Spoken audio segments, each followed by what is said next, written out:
వక్రతుండ మహాకాయ కోటి సూర్య సమప్రభా నిర్విఘ్నం కురు మే దేవ సర్వకార్యేషు సర్వదా.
మనవి చేసుకుంటున్నాం.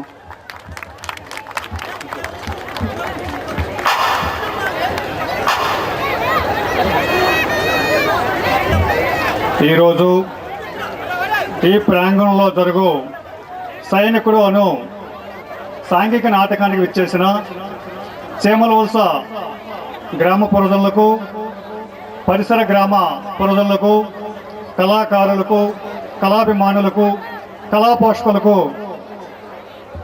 శ్రీ శ్రీ శ్రీ విజయదుర్గ నాట్య కళామండలి తరపున పేరు పేరున ప్రోత్సహించండి. అలాగే ఈనాటి కార్యక్రమానికి ఇక్కడ ఇచ్చేసిన వేదికపై ఆశీర్వాదాలు అవ్వాల్సిందిగా కోరుతున్నాం. అలాగే ధవల ఆనందరావు రిటైర్డ్ సబ్ రిజిస్టర్ ఈ వేదికని ఆశీర్వాదాలను కోరుకుంటున్నాం. అలాగే సనపల నరసింగరావు ఎక్స్ సర్పంచ్ వేదికపైకి వచ్చి ఆశీర్వాదాలని కోరుకుంటున్నాం.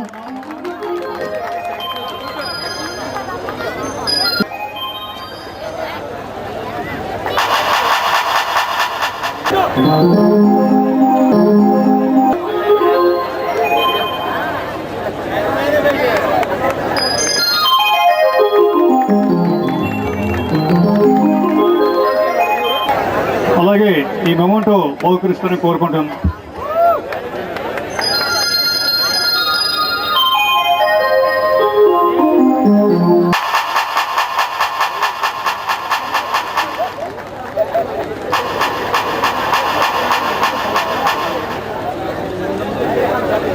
చెప్పవలసిందిగా ప్రస్తుతం మన డిఎస్పీ గారు రిటైర్డ్ చేమలవలస శ్రీ తమ్మినేని భాస్కరరావు గారి 2 ముక్కలు చెప్పవలసిందిగా కోరడమై.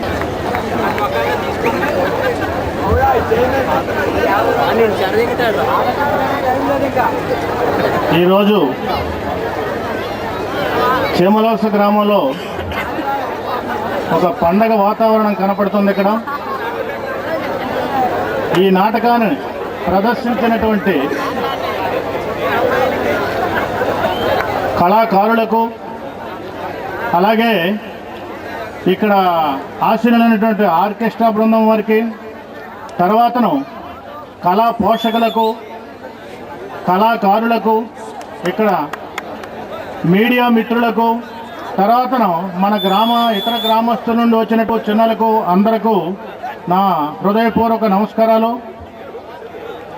అయ్యా మీరంతా కొంచెం సైలెన్సీ అని పిలిచేవారు శ్రీకాకుళం, అటువంటి కళాకారులు తెప్పించి, అలాగే గురుగుబెల్లి పట్టాభినాయుడు గారు, గురుగుబెల్లి పాపారావు గారు, ఇటువంటి కళాకారులు ఉండి మన గ్రామానికి మంచి పేరు ప్రఖ్యాతులు తీసుకొచ్చారు. ఆ తర్వాతను వారిని అనుసరిస్తూ మన గురుగుబెల్లి సింహాచలం గారిని చనిపోయారు. జూనియర్ సింహాచలం, సీనియర్ సింహాచలం అని ఇద్దరు ఉన్నారు. ఒకరు చనిపోయారు సీనియర్ సింహాచలం గారు. వారికి మంచి అభిరుచి ఉండేది. వారు మన నాయన పాత్రని వెంకటరమణమూర్తిలాగా డ్రామా స్వయంగా రాసి, డైలాగ్స్ రాసి డ్రామాలు ప్రదర్శించేవారు. మంచి అభిరుచి ఉండేది. తర్వాతను అన్ని కళల్లో పట్టాభినాయుడు గారు అయితే మన అందరికన్నా పాపారావు గారు మంచి పేరు ప్రఖ్యాతులు తీసుకొచ్చారు అప్పుడు. అలాగే కృష్ణారావు గారు సత్య హరిశ్చంద్ర పౌరాణిక నాటకాల్లో వేశారు. తర్వాత మన చుట్టుపక్కల గ్రామాలందరూ మనం చూసి అందరూ తయారై మనము చేయాలి అన్న దృక్పథంతోనే ప్రదర్శించారు. కానీ మొదటి నుండి మాత్రం చీమలవలస గ్రామంలో మంచి కళాభిరుచి, కళా పోషకులు, కళా నాయకులు ఉన్నారు. వాళ్ళంతా పరమపదించారు. తర్వాత వారు వారసులుగా తయారై ఇటువంటి డ్రామాలు వేయడం, ఆ వారసత్వం ఉంది కాబట్టి చాలా బాగా ప్రదర్శిస్తున్నారు. ఈ నాటకం కూడా చాలా బాగుంది, చూశాను, అంటే విన్నాను. ఇప్పుడు చూద్దాం. కానీ మీరంతా ఓపికగా ఉండాలి. తర్వాత ఈరోజు ఈ కళ రప్పించి నా చేత సన్మానం చేయించినందుకు ఈ కళా సమితి వారికి మరొకసారి ధన్యవాదాలు తెలుసుకుంటూ, ఈ నాటకాన్ని చాలా ప్రశాంతంగా చూస్తారని మరొకసారి మీ అందరికీ నమస్కారం చేస్తూ సెలవు చేశారు. మా ఊర్లో ఇక్కడ వెంకయ్యపేటలో కూడా ప్రదర్శించాము. అలాగే ఇక్కడ మా సీతారామ కళా సమితి వద్దలపేట మా డైరెక్టర్ గారు ధనంజయ సార్ సహకారంతో, ఈ లేడీ వాళ్ళంతో నేను సరికొత్తగా సినిమా స్టైల్లో ఈ సైనికుని నాటకం రచించాను. ఇటీవల మా గ్రామం వద్దలపేటలో కూడా ప్రదర్శించాము. చాలా విజయవంతమైంది.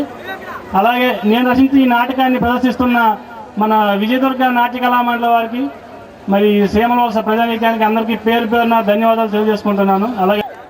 అలాగే ఈ కార్యక్రమం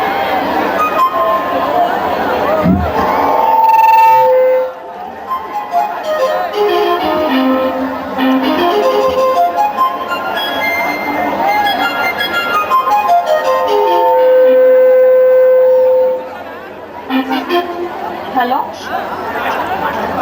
మమ్మీ, నా కారు చెడిపోయింది మమ్మీ. ఆటో కోసం వెయిట్ చేస్తున్నాను. అక్క కార్లో ఉంది మమ్మీ.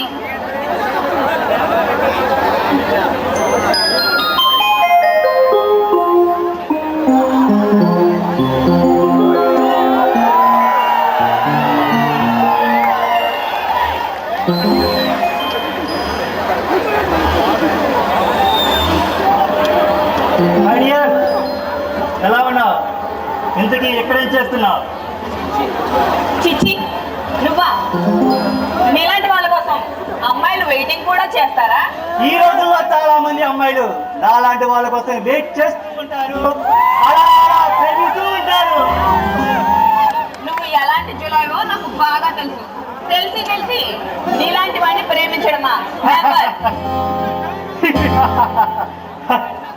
చూడు, నువ్వు వన్నీ తెలిసిన అహంకారివి. అతిలోక సౌందర్యంతో మండు టెండన కూడా పండు వెన్నెలగా మార్చే అందాల రాశివి. చిచి, నేను ద్వేషించే మగాడు నా అందం గురించి పొగుడుతూ ఉంటే నాకు చాలా చిరాగ్గా ఉంది. నాకు మాత్రం చాలా ఆనందంగా ఉంది. నన్ను ద్వేషించే ఆడది నేను కావాలనుకుంటే నాకు అందేంత దగ్గరగా ఉంది. నీకు దగ్గరగా ఉన్నంత మాత్రాన నీకు దక్కుతానని ఆశపడకు. అందకుండా ఊరించి నీ అందం చూస్తుంటే నిన్ను పొందాలని తపనాలో కొండలా పెరిగిపోతుంది. రోజు రోజుకి రోజుకుంటున్న మోజు దాహం తీరిన దాని వల్ల మారుస్తుంది డియర్. చిచి, నువ్వు పెంచుకునే ఆశ నీ ప్రాణం తీసే పాసంగా మారుతుంది, జాగ్రత్త. ఏంటా లుక్? నువ్వు అలా చూస్తుంటే యమ కిక్కుగా ఉంది. చిచి, ఏమిస్తుంది? ఒరుసుగా డే అండ్ నైట్ ఫైట్ చేసిన తనివి తీరని అందం నీది. చూడు, ఆడది ఒంటరిగా దొరికిందని ఇలా మాట్లాడడం అసలు సంస్కారం కాదు. నీ సంస్కారానికి ఓ నమస్కారం పెట్టి నీ యవ్వన పురస్కారాన్ని పొందాలనే తపన ఇది. అసలు పుట్టి సంగతి మర్చిపోయి గట్టిగా అంకితమైపోనిపించే నీ అందం చూస్తుంటే జీవితాంతం నీ దగ్గర ఉండిపోవాలనిపిస్తుంది డియర్. అందరి ద్రాక్ష గురించి ఆశపడితే అబాస్పాలు అడుగుతావు, జాగ్రత్త. ఈ సాగర్కి అసత్యం అంటే తెలుసు. నాకు సాధ్యం కానిది ఏదీ లేదు. మీరు కావాలనుకున్న తర్వాత అది కోటలో యువరానైనా తోటలో విరవోనైనా నాకందే వరకు ఆరాట పడతాను. నీ ఆరాటం అదుపు తప్పింది సాగర్, అందుకే ఇలా విచక్షణ లేకుండా మాట్లాడుతున్నావు. విలక్షణమైన ఈ అందం ప్రతి క్షణం నన్ను పరవశింపచేస్తుంది. అందుకే తలక్షణంగా మాట్లాడడం చేత కాదు. పోనీ దాటి నీ వయసుకు పోనీ చేసి నీ సొగసుకు సాంబ్రాణి వేసి ఆస్వాదించాలని ఉంది డియర్. నీలాంటి వాడిని ఏ ఆడదైనా ద్వేషిస్తుంది తప్ప ప్రేమించదు. ఏ ఆడు ద్వేషించినా ఊరుకుంటాను కానీ నీలాంటి అందమైన పొగరబోతు ద్వేషిస్తే మాత్రం ఈ సోగ తట్టుకోలేడు డియర్. సాగర్, పిచ్చి పిచ్చిగా మాట్లాడేవంటే పళ్ళు రాలిపోతాయి. అమ్మా పుట్టించుకుంటారు మరి ఇక్కడ.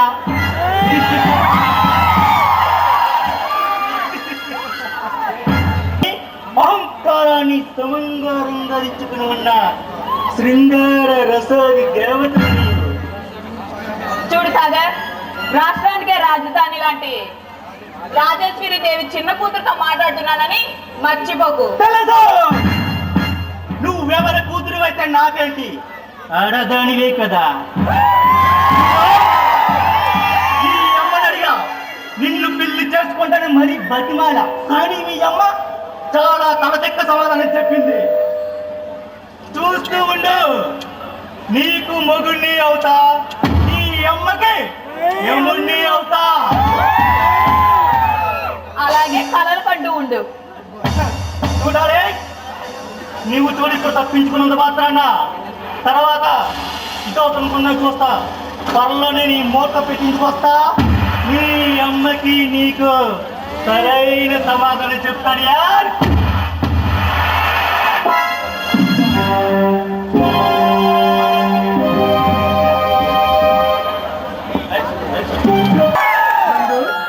ఈ అందమైన నందనవనంలో నీ రాకకై నా హృదయం ఎదురు చూస్తున్నది. నీ ముఖరానందాన్ని చూసుడికే నా మనసు ఉప్పొంగుతున్నది. నీ వెచ్చని కౌగిలి కోసం నా తను ఎంతో తాపత్రయపడుతున్నది. నందు, నీ అందాన్ని చూడాలని నానాగే ఈ ప్రకృతి అందాలు కూడా పోటీ పడుతున్నవచ్చు తెలుసా. అబ్బో, ఈ గడవని భరించే ఓపిక నాకు లేదు నందు. రా రా, వెంటనే వచ్చిన బిగి కౌగిల్లో బందీ వైపు.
అమ్మాయి గారు ఆ విషయానికి కారణం ఏంటో? కారణం ఉంది సిద్ధు. నేను నీ కోసం వస్తూ ఉంటే మధ్యలో ఆ సాగర్ గాడు వచ్చి గొడవ చేశాడు. వాడిని తప్పించుకొని వచ్చేసరికి ఈ టైం అయింది. ఆ సాగర్ వాడు మళ్ళీ నిన్ను ఏడిపించాడా? వాడికి 3 కాలం దగ్గర పడింది. అంతేకాదు సిద్ధు, ఇంకో కారణం కూడా ఉంది. ఇంకో కారణం ఏంటి? అది మా అమ్మ నన్ను ఇంట్లో నుంచి ఒక అడుగు కూడా బయటకు వేయనేయడం లేదు. ఏమైంది నందు? మన ప్రేమ విషయం మీ అమ్మకి తెలిసిపోయిందా ఏంటి? మా అక్క తను ప్రేమించిన వాడిని పెళ్లి చేసుకొని సరాసరి ఇంటికే తీసుకొచ్చేసింది. బృందావనం లాంటి మా ఇంట్లో చాకైపోయి వినిపించాయి. మీ అమ్మ మీ అక్క బావ ఇంట్లో నుంచి వెళ్ళగొట్టిందా నందు? ఇంట్లో నుంచే కాదు సిద్ధు, తన జీవితం నుంచి వెళ్ళగొట్టినా నేను ఇంత బాధపడేదాన్ని కాదు. కానీ మా బావను మా అమ్మ ఈ లోకం నుంచే పంపించేసింది సిద్ధు, పంపించేసింది.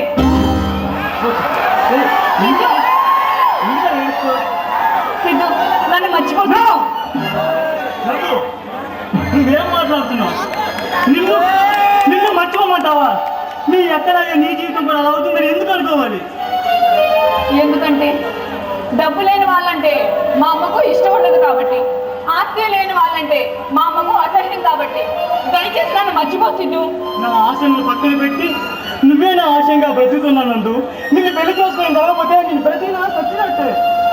సిద్ధు, ఏంటి సిద్ధు ఇలా మాట్లాడుతున్నావు? నీ అందమైన జీవితాన్ని అంధకారం చేసుకుంటావా చెప్పు? నీ వాళ్ళు నీ పైన పెంచుకున్న ప్రేమలన్నీ ఆవిరి చేస్తావా?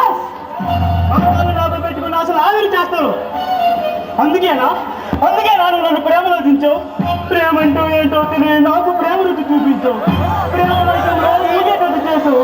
నీ ప్రేమను నా గుండెల్లో ధైర్యం చేసాను. నా ప్రేమకై నువ్వు యాగాలు చేస్తుంటే నీ ప్రేమకై నీ త్యాగాలు చేశాను.